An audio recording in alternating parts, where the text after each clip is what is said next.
Hey everyone, welcome to the weekend edition of the Goody Reader Radio Show. My name is Michael, and of course, I'm joined every weekend by a staff writer and editor of the website, Mercy Pilkington. Mercy, how are you? I'm doing great. How are you?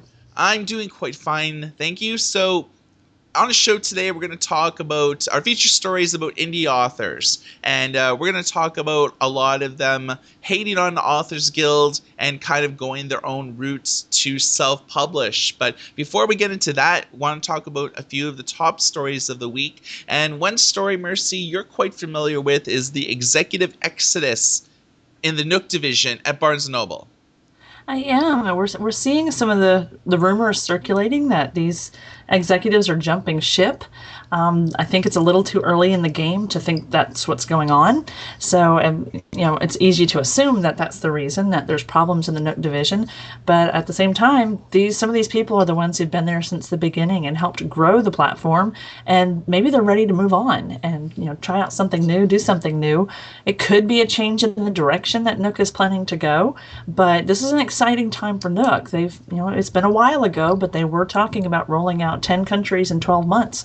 And they are working towards that direction. They've got some readership in Australia, and there's a lot happening with the Nook app, even if there's no dedicated Nook devices on those markets. So I think it's a little too early to assume that this is a bad thing for Barnes & Noble, or that this is a sign of doom to come. Well, friend of the website, Jim Hilt, who is the head of the ebook division, he has left. And also, Bill Saperstein is no longer with the company, and Bill was instrumental in basically getting the hardware off the ground. So the original Nook e-readers, then the Nook tablets, and also the head of Nook Press has also left. And these people are being supplanted by other people, but you're losing the people that basically formulated the ebook system, formulated the self-publishing system, and formulated the hardware. So you're losing the people that basically launched all of this. And at the time, the Nook Simple Touches, the e-readers, they were very successful. Their first tablet or two, also very successful. And Barnes & Noble does sell a lot of ebooks, but they've kind of cumulatively lost market share to Kobo and to, of course, Amazon and other companies like that. It just doesn't, if you look at really 2013, Nook really didn't have a cohesive digital strategy. They had a new CEO. They basically flip-flopped on, okay, we're getting out of hardware completely. Oh, and then in the next investors call, they were like, okay, we were just kidding. We're going to stick with hardware. And they ended up releasing a new e-reader towards the end of the year. So Right.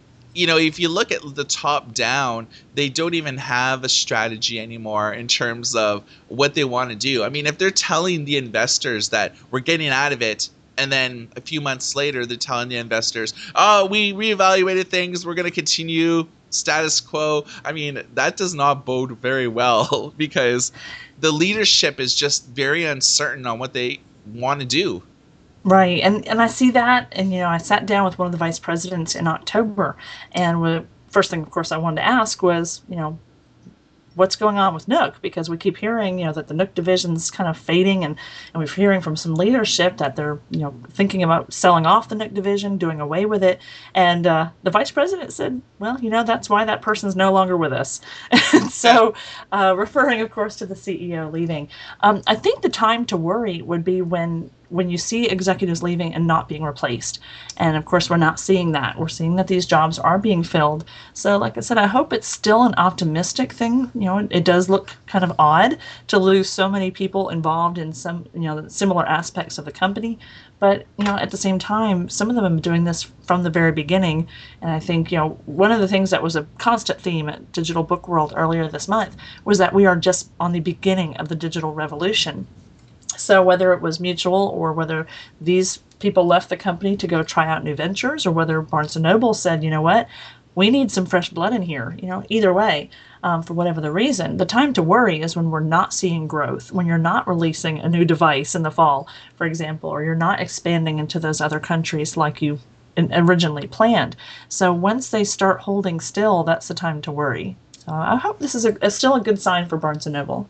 Okay. as we know, EPUB and PDF files are two of the most popular formats around. Most authors, when they're writing an ebook, they do it in EPUB. Kobo, Barnes & Noble, almost every single ebook reseller but Amazon uses EPUB or PDF as their main ebook format. Adobe has actually just released new encryption for EPUB that they say that it's their most secure format ever, and they're really trying hard to combat piracy. If you want to buy a book and then strip away the encryption so you could distribute it illegally, or you could break the licensing agreement by saying, I'm claiming ownership over this title, you only have to Google for it. You can find one-click tools that will, on bulk, strip away the digital rights management on every one of your books. I mean, it does not take a rocket scientist, and most of these tools are designed for the lowest common denominator. So Adobe has known this, and they've really worked hard with their partners such as Sony and other companies like that to formulate a better encryption strategy. Adobe says this time they're not going to be releasing the source code at all. So even to companies like Sony, they're not distributing the source code. So it's really the source code that really will allow people to reverse engineer everything. It's the internet. It really won't be that long before tools are developed anyways. But you may have noticed that if you fired up Adobe Digital Editions lately, that you may get a 3.0 update. More publisher tools have also been updated. We'll continue to follow this story, but I think it's very interesting that Adobe is trying to make their EPUB platform a little bit more secure. Even though EPUB is popular, Barnes & Noble and Kobo actually use their own type of digital rights management called Schema. So they don't actually use the stock Adobe digital rights management. And if you look at how well Amazon, Barnes & Noble, and Kobo do, the companies that actually use Adobe's digital rights management to take advantage of this added security makes up less than 5% of the total book selling industry globally. One other bit of news is iTunes U. So if you are into digital textbooks and you have an iPad or an iPhone, they've expanded into 50 new countries, mainly in Latin America, Europe, and Asia. So you'll actually be able to download these enhanced ebooks and textbooks and use iBooks in order to read them. If you're not too familiar with Apple's digital textbooks, most of them are made with iBooks Author, which really allows for multimedia elements. So live video, audio, Google Maps, any type of sort of these multimedia elements. So it's perfect for like biology textbooks, books on astronomy, because you can actually see planets animating. You can click on a planet and see details on its core and everything like that. So I think it's cool. And so Apple is pretty well one of the leaders now in textbook distribution. Amazon, Google, companies like that sell textbooks, but their market is really limited to the United States and perhaps the UK. They don't really have a massive presence outside of North America. So Mercy, you've written an article, and it has to do with the Authors Guild, Jennifer Weiner, Hugh Howey. What do you know? Interestingly, all at once, it felt like the world of the internet came crashing down in terms of how authors perceive the publishing industry. So all at once this week, we had a great article by Jesse Barron for Harper's Magazine. We had Hugh Howey coming out with a scathing blog post, and then Brenna Aubrey also not only re-releasing a blog post she's had explaining why she turned down a publishing contract from a major publisher, but also kind of sticking it to her naysayers.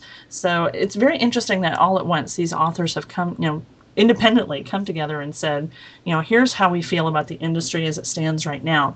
The first and probably most entertaining of these posts was Hugh Howey's, and a post that he put up yesterday called Bread and Roses, where he takes open stabs at the Authors Guild and its leader, Scott Turow, and basically makes the point that the Authors Guild is supposed to be working for writers and readers, and instead it's completely in bed with the publishing industry.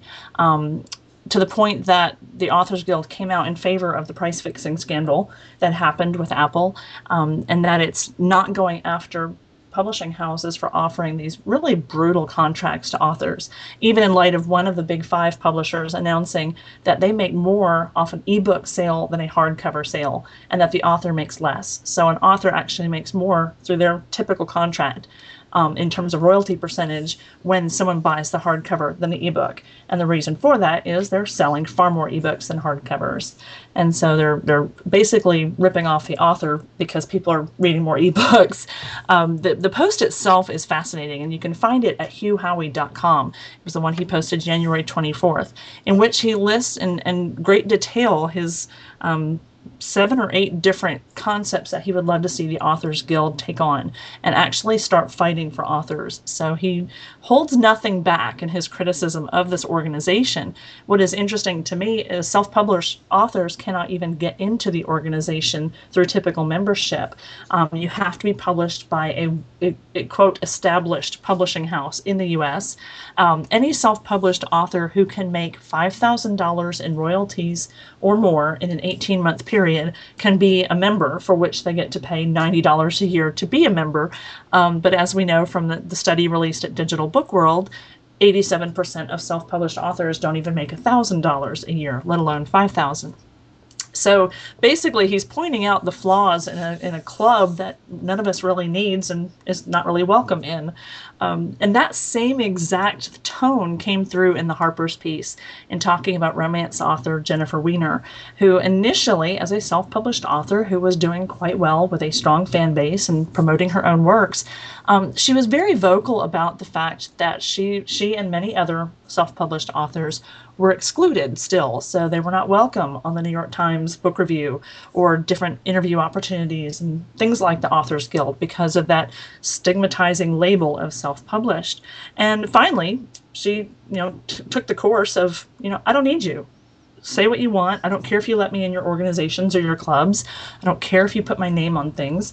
I'm doing well. My fans are happy. I love what I'm doing, and I'm making a living doing it. So the point of the Harper's piece was that the publishing industry really has got to open its eyes and start noticing that more and more authors are turning their backs, and they are making not only a name for themselves, but they're also doing quite well in terms of quitting their jobs and being full-time writers without the help of the industry.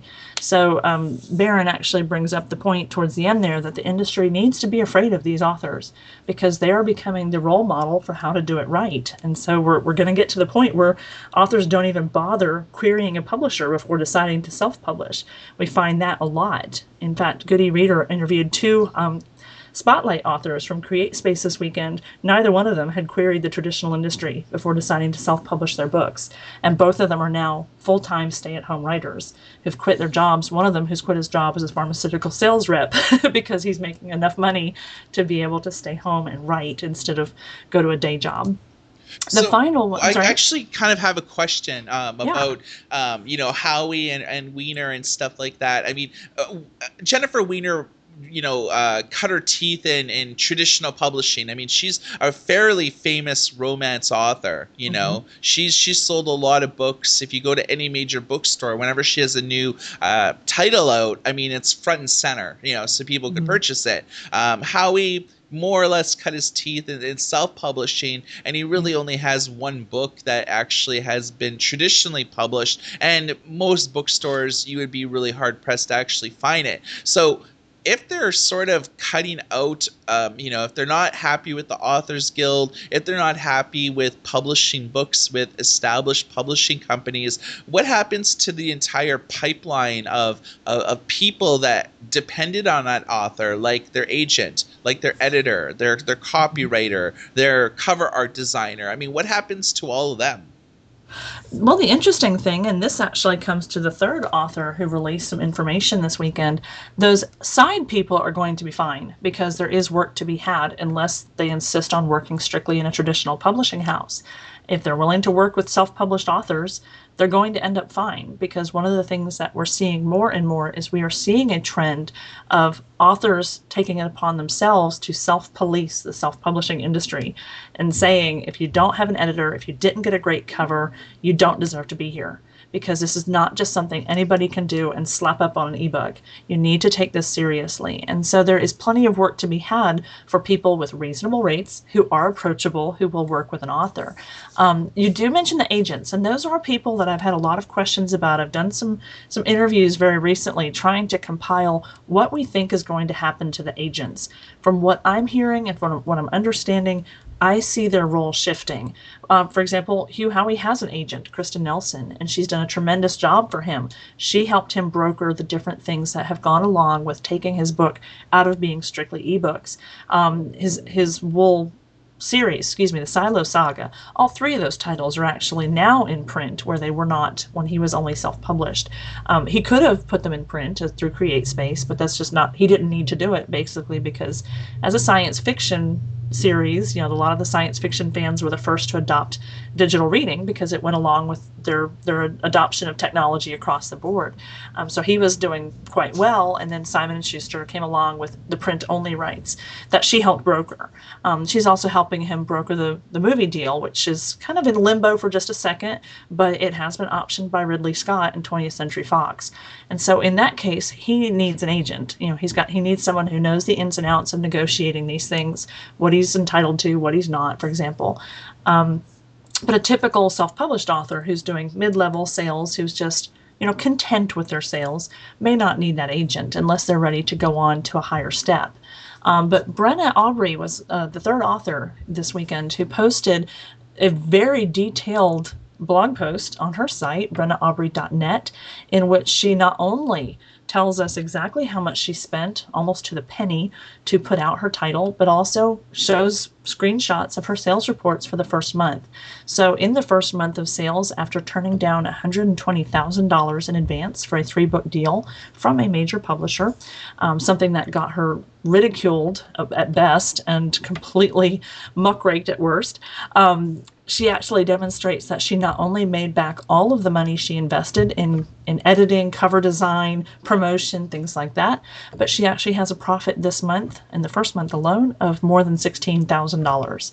So she seems to be doing quite well for herself, and sure, that could level off. That might never total that $120,000, but it's always a gamble, and at least it's a gamble she's happy with. I wrote an article fairly recently about author advances, and the average first-time author will likely see between a $5,000 and $10,000 advance. And what a lot of authors don't know is that when you get an advance and your book sells, you don't actually make money until your advance is actually paid off. So despite the fact you may get a $160,000 advance, if your book doesn't sell that much, then you don't actually make anything from the book. You just keep the advance money. So it's sort of a double-edged sword, with these advances, where the larger advance that you get, it's chances the more are you have to sell. Yeah, exactly. And then you have to sort of market the book on your own for basically for free, just to help try to actually make a few dollars from that title. I mean, best-selling authors and authors with a name don't really have to worry about it, but if you're a first-time author and you're getting a $15,000 advance, chances are you're not going to make that money back. And if you don't make your advance money back, chances are you won't get a second book by that same publisher. So you have to be very careful about that. One thing that you mentioned that I actually found very interesting was these successful indie authors policing. And that seems to be a full-time job, because I look at Smashwords on the very, I've looked at every title on the Smashwords homepage, riddled with mistakes, non-working table of contents, cover art that was just downloaded from the internet that belongs to another author, not to mention the not so great content. So if you're policing indie authors, you're going to be opening up yourself to a million indie authors blasting you for who do you think you are trying to police us? We don't need policing. And then you'll have the pitchfork indie author mob coming after you. Well, when I say policing, I don't necessarily mean contacting authors, book by book and telling them how bad their book sucks. What I'm talking about is the very open nature of, you have to get an editor, you have to get formatter, you have to get a cover artist, even down to what do you have to rank in order of importance. Editing is above and beyond. You've got to get an editor. It would be nice if you had a great cover, because that's going to help you sell. Formatting, I've actually seen reviews where people have said, gosh, it was a great book but I couldn't really read it. The formatting was off, And so, and beyond that, in self-publishing, you can take it down and fix it. If you get that review, if you didn't realize that your book does not come through perfectly on, for example, on Nook, because you wrote it and sent it through, from a distributor, then you can take it down and fix it, which is not going to happen with a traditionally published book. I guess I'm saying more in terms of attitudes about how you have to take this seriously. It is an investment that you're going to have to work to make back. It's no longer a matter of being Amanda Hawking sitting in her trailer at 26 years old and just slapping another book up on Kindle every week. We know that she was a very talented writer and that she did work hard at this, but I think people saw her success and started just throwing random titles around hoping to cash in, and that's not exactly how it's supposed to work. But one thing that Brenna does go into great detail about is how that advance gets broken down. So you're right, you don't make any sales until after the threshold of the royalty has been met. But in her first blog post on this one that she posted on the 12th this month, where she kind of explains what happened, with her first month of sales after rejecting the advance.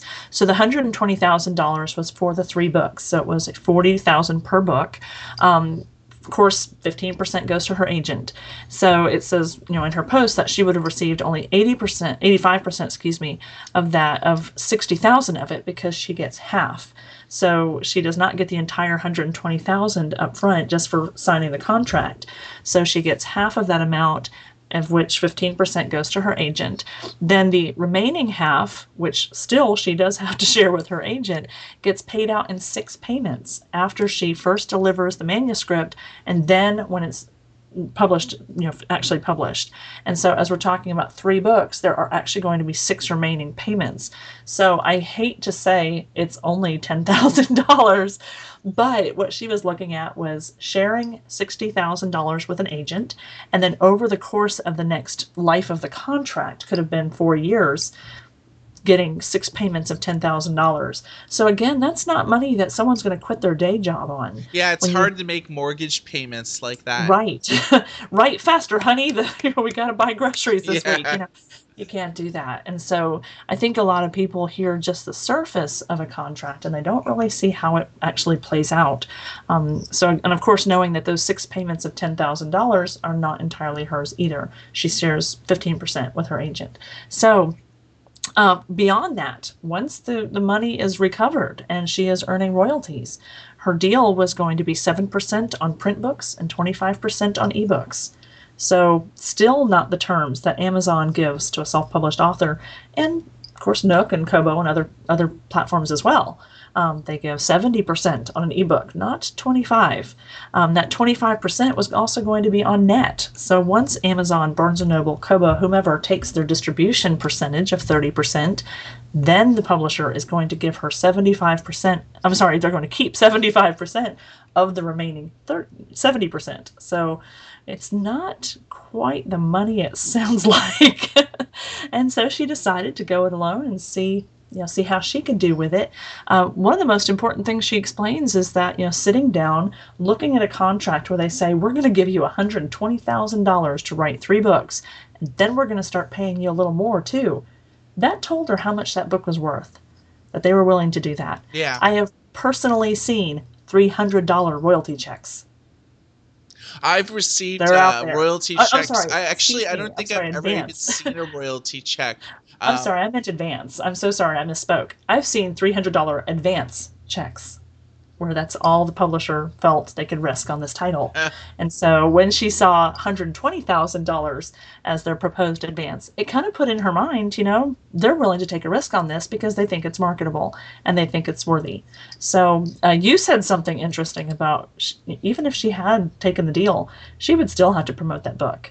And she would do it not earning royalties. She Yeah. would do it trying to get the book sales up enough to give her future royalties. And I mean, So, she has a name, so it's easier for her to promote it. She already has a blog and an mhm, established fan base and marketing channels. But right. you look at sort of indie authors without a name, they try to promote their book, and in some ways, they're not promoting the book in the most ethical manner. I wrote an article, I think, Yes. on January 21st about how indie authors, for the most part, have resorted to spamming Twitter and artificially getting terms to trend and then taking advantage of those trending terms. So on the 21st, Kindle was trending. And, this is Amazon's famous e reader or tablet. You would figure that if you were to click on the hashtag, it would maybe talk about maybe an update to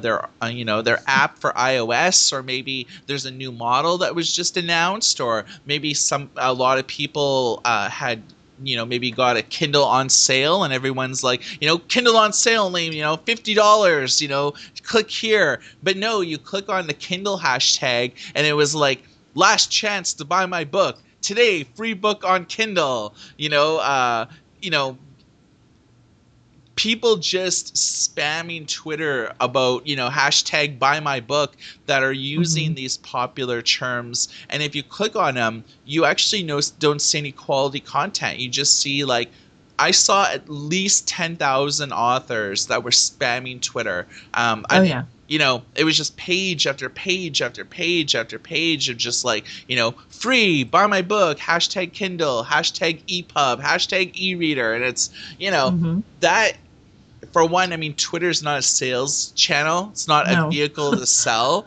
but it looks like indie authors just don't know any better. They don't. And yeah, it's funny that now the information about the hashtag, that's very new. I can tell you one thing it might be related to. It's a very similar underhanded tactic, but the spamming on Twitter has been happening basically since self-publishing started, and it's actually quite disgusting. And the worst thing about it is it's completely ineffective. And this was information that came at last year's Tools of Change conference. So the conference, of course, is no longer taking place.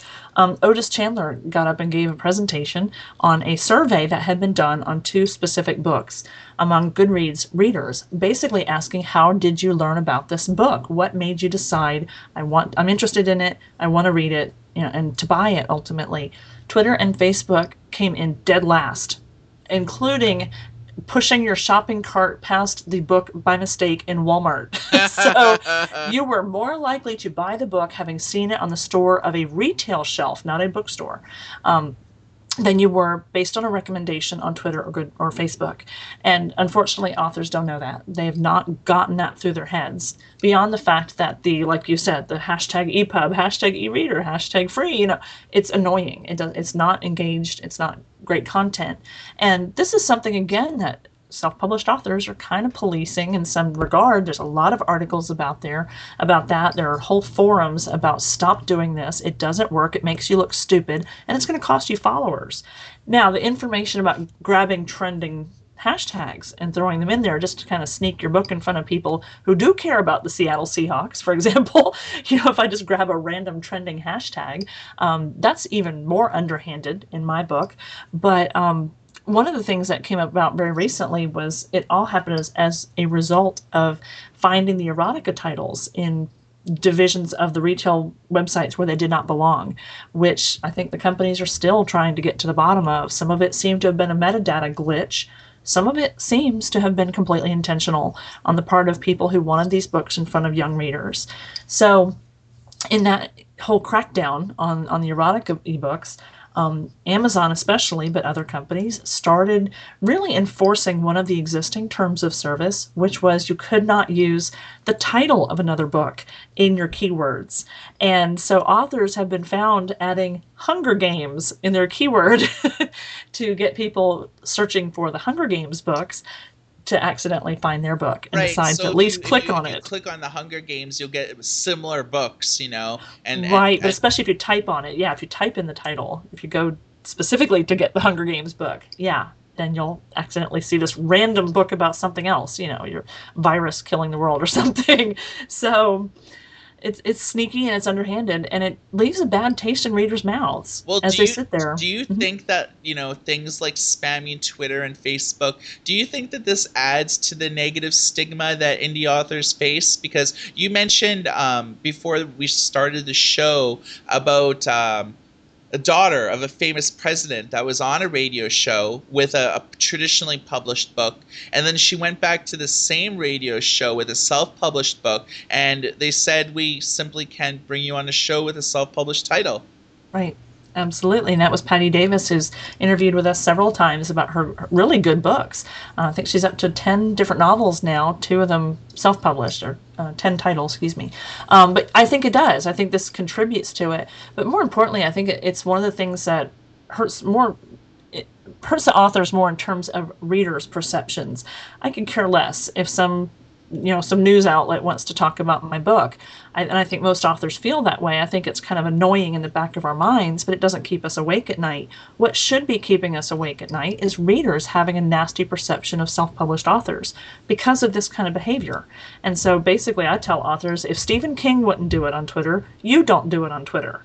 So you don't find successful best-selling authors, self-published or traditionally published, either one. You don't find them behaving this way on Twitter, and I don't know who told these people it's effective or that it's a good idea. Things like the auto DM, where God forbid I follow someone, I click the button and follow, and I get this auto DM back telling me to go follow his blog, find him on Facebook, buy his book. I'm like, then there I have an unfollow button right next to it. Yeah. That It tells almost me this seems like person. we should write an article about or a series of article on the best and the best practices to Right. promote your book as a first time author, because Right. it seems like that there's a lot of misperceptions, or there's a lot of things that authors are doing because they're hearing that Twitter's very popular, so I gotta promote my Yeah. book on Twitter, or a lot of people are on Facebook, I have to use Facebook to just promote Hmm. my book, Oof, I and just know. like they don't know any better, they just hear that these social media channels have a lot of users, so by de facto that they Mhm. if they spend all their time on Twitter saying buy my book, then they might get some book sales out of it, but that's really not the case. No, and even worse, they're scheduling it. They're not talking to someone. If I saw a tweet, for example, about legal marijuana in Colorado, I could talk to that person and say, hey, I wrote a book about that. It's called this, if you care. They're not even doing that.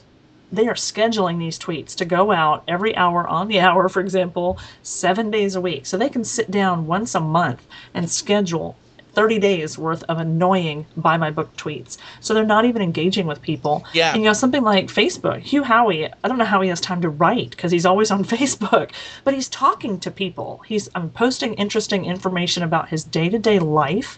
It will contain every once in a while, oh, hey, my new book is available from Kindle Worlds. I wrote it about Kurt Vonnegut. Then once there's comments, then he'll respond to them. He'll talk back to them. Yeah. And so it's not just a, hey, look at me, I'm Hugh. Look at what I'm doing and look what I've Look at wrote so you can me. buy it. He's actually talking, and shares the ups and downs and goods and bads. It's not just about the book. I mean, he's very humble about criticism that he'll put up there, hey, got dogged today by this person who said this. And but then he'll respond when people comment on it. So he's actually engaging, which is a great tool. You can do that on Twitter, but it has to be live and genuine, and you have to be talking to these people if you want them to do something for you. Yeah, the only authors I follow on Twitter are the ones that really never talk about their books. They talk, Hmm. they retweet funny things. I remember I follow William Gibson, who's a sci-fi writer. He wrote Neuromancer and all of these great books. And an example of his tweet is he retweeted something that the Vancouver Police Department tweeted out about how a guy with a fake afro and fake mustache just robbed a gas station, and he's in a motorcycle sidecar, and they're like last seen on this street, and things like that make me laugh, and it Exactly. makes me read their tweets, because they do that occasionally, but they talk about cool new design architectural designs in China, and they'll post like a picture, and it's Right. like, wow, I've never seen anything like that before. Or they'll talk about compelling things, and Right. the reason why I follow them is because reading their tweets is genuinely interesting. And Hmm. if you do an at, or if you do a DM, they'll reply to you. And Right. a lot of these first time authors, or authors that maybe have written a few books, they're using Hootsuite to automate their tweets, and they're never checking their Twitter to see if people are responding, or maybe if someone's asked them a question. It's just like, buy my book, buy my book, buy my book, buy my book, with like nothing Hmm. actual interesting to say about them. So in effect, they're basically mindless drones or robots. Well, they are exactly because they're using a scheduling bot to do it for them, and even worse, they're actually shooting themselves in the foot. It's not just that it's ineffective; it's actually damaging their writing career because people are looking at it going, "What a jerk." How about you talk about something else for a change, besides yourself and how great you are? This is right up there, by the way, with the people who retweet their reviews. Well, whoop-de-doo, some stranger in Iowa thought your book was a 5 star. Why do I care? You could thank someone for a review on Twitter. Gosh, got some great reviews last night. I'm so excited. Made my day. Having coffee now or something, But there's no reason to copy and paste it and put it back in there. So I think authors, I don't know if it's ignorance now because, like I said, there are so many articles and posts saying don't do this. It doesn't work, and it's going to leave a bad taste in people's mouths. People who could have been enjoying your conversation in your book. You were talking about famous authors you follow. I follow Margaret Atwood just because she was involved in a Twitter game one day. These games where you have a hashtag, and I think this one was add a word, ruin a movie. So we were adding one word to movie titles and really changing the meaning of it. She was involved and she's playing along. She's in there and she's retweeting people, because theirs was funny. I mean, so this is a human being who's having fun with other authors, readers, even just random people who were following the hashtag. So, Totally. right. I hear exactly what you're saying. Like, I was in a Twitter contest not too long ago where people were taking popular Star Wars characters and putting them like in other names. So Uh-huh. it would be like famous movies, and you would sub in one word with like Ewoks, or with with Right. Skywalker or something like that. So Right. it would be hilarious because people would think of these weird, obscure movies that each one would try to outdo the other with, like, Right. taking a movie that you may not have heard of, but just like throwing something out there, and it would just be like, everyone would be like, that's awesome, that's so funny. And things like that are like, they're interactive. They are. They're it's something that I remember. I forget the Mhm. author's name, but I remember this like 4 months later because it was interactive and it was fun, and no one really does that often. That Exactly. those Right. those are the types of things that you have to be engaging if you're an author trying to make a name for Hmm. yourself. You're selling yourself. You're not selling the book. You're Right. selling yourself as like an author, as an individual, as a creative mind, as somebody that has an opinion worth listening to. Exactly. And I remember the one Margaret Atwood retweeted of mine because I was so excited. Oh my gosh, Margaret Atwood retweeted me, And you're right. So it sticks out and it stays with you. I may not remember 6 other ones I saw that day, but I'm going to remember that this author was involved and engaged with us. And the word that you used, interactive, that this person was talking to people on the internet, even if it was just to be stupid for an hour. It was just to have fun, but she was there and she was a part of it. And so that people are going to remember that. I totally agree. So we've talked, I think, about enough about all this indie author business. But if you're listening to this show, stay tuned to our website next week, and there'll be a series of articles that Mercy and myself will engage in with best practices for first-time authors or for indie self-published authors in a digital world. If you are thinking about advertising yourself, or if you just haven't had any luck drawing attention to your titles, you may want to check this out. Of course, Goody Reader, all of our articles to read are free. We don't have a paywall like the New York Times or the Bookseller or any of these other sites. We'll continue to always be free, so you may want to educate yourself on maybe some interesting things that you could do to either build an online identity or to basically take advantage of these social media channels in the correct and right manner, so you're actually more of a compelling person as opposed to just an automated automaton. So without further ado, we're going to let you all go for today. But make sure to check our website, goodyreader.com, all next week for a new feature series on best practices for indie authors. Mercy, thanks for joining us today. Thanks for having me. All right, everybody, take care.